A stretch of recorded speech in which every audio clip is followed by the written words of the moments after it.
But now to the secret compound that's been labelled degrading and inhumane, with allegations of men, women and children being kept virtual prisoners, working full-time and living in appalling conditions.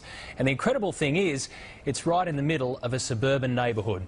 Here's Brian Seymour with this world-exclusive report with those who've escaped and are now speaking out.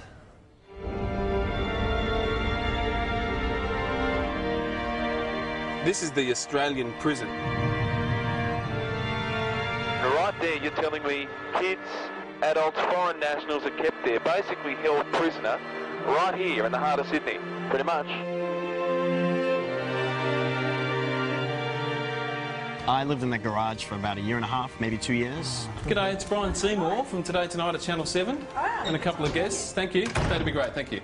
Shane's story is one of shocking abuse, child abuse. It's one of a child being enslaved. There it is, hiding in plain sight, a compound in the middle of suburbia, a place where children and adults are sent to be punished and corrected in awful ways. Shane Kelsey is 21 years old. Until just over a year ago, he had never used the internet, watched television, or followed the media. You're not allowed to read any books other than Scientology books. You can't read newspaper, no radio, no movies, nothing. Shane says he was held captive and groomed to see all of us on the outside as pathetic, useless, stupid. So I lived in a garage until they got flooded by a storm, and my mum got really pissed off and said, what the hell? And so I got moved into a closet. It is a closet under the stairs, maybe 2 meters long and a meter wide. This is the true Australian headquarters of the Church of Scientology. In the Sydney suburb of Dundas lies the RPF base. It stands for Rehabilitation Project Force.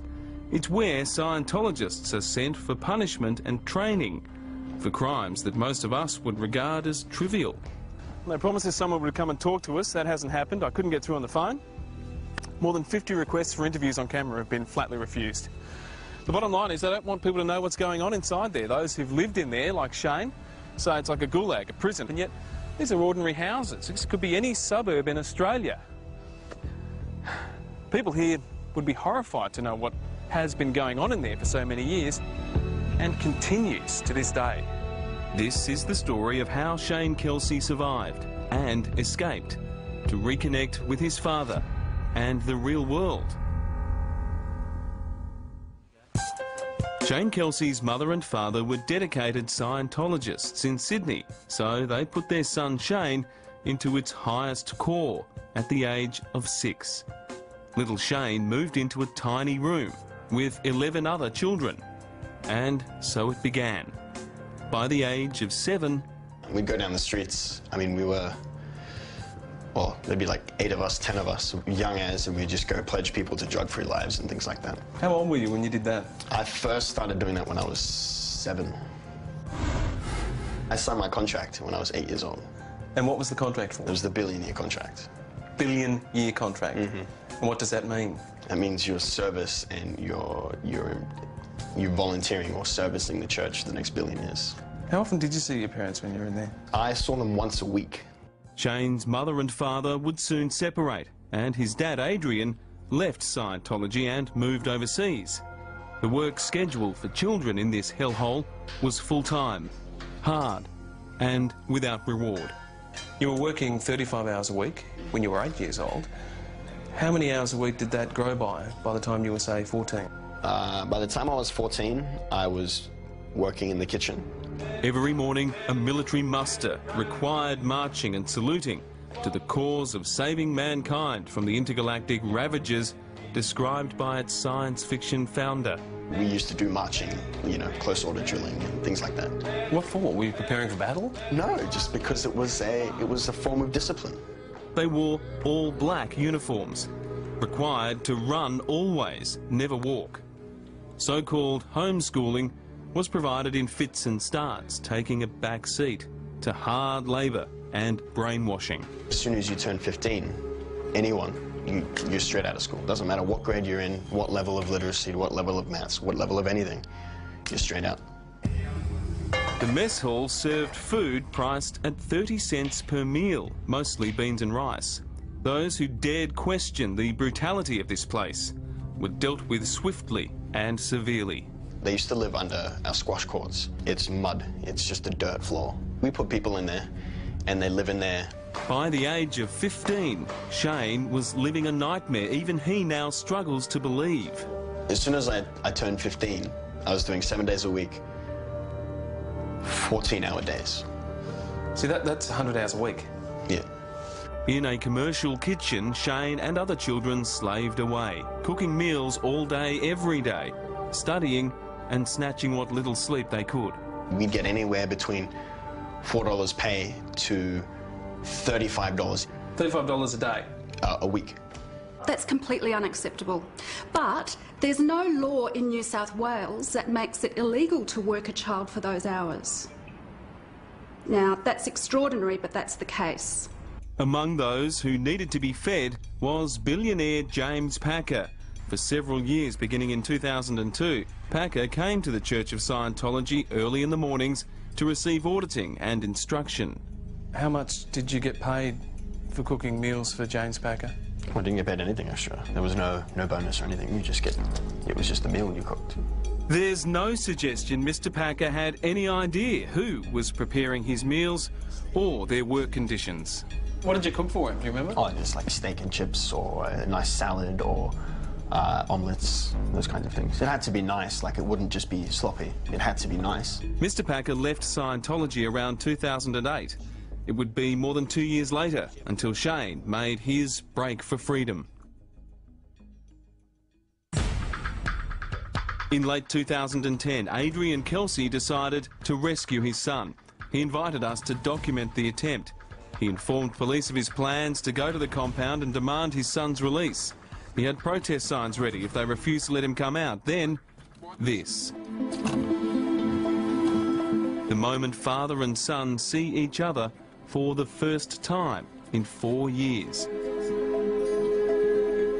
Shane and Adrian were followed by Scientology enforcers, so Shane reluctantly returned to the compound to avoid trouble. Just 1 week later, he was sent to work near the compound's boundary, and he made a break for it. Scientology can't mess with family.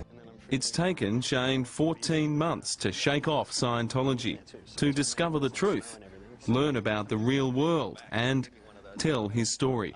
One thing that would be good if they actually just stood up and said, sorry, it wasn't right, and we're going to change it. Yeah, but that is not going to happen. This is Peter O'Brien. She lived at the RPF base between 1997 and 2000. She confirms Shane's account of the appalling conditions. You do 2 hours of work, then you go and study for 2.5 hours. In the RPF it was 5 hours. And then you go to work, again, hard labour, picking with a rock pick, chipping away at rocks to lay a road. Now a successful architectural designer, Peter believes Scientology has nothing of value to offer the community. Closed down, door shut, and all the staff members going back to their families and living their lives. This is degrading and inhumane treatment. Lawyer Gronye O'Donovan is based in Perth and has devoted her time and expertise to helping survivors of the cult seeking justice. She has also campaigned with members of Anonymous, an internet-based group that has raised awareness about Scientology. At some level, they have become convinced, I suppose, that it's appropriate and that the group is more important than the individual. Independent federal Senator Nick Xenophon has championed a campaign to shed light on the darkness at the heart of this group. What makes things worse is that this organisation is effectively being subsidised by Australian taxpayers because it doesn't pay tax.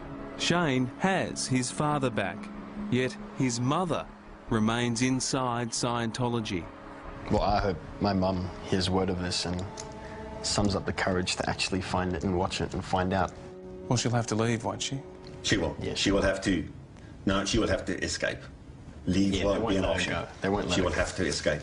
The Church of Scientology refused to be interviewed for this story. In this written response, Scientology denies any mistreatment of its members. Anyone on the program is there because they want to be there. They are completely free to withdraw at any time during induction or later. When Shane left the church in late 2010, he simply got his bag and walked out the door.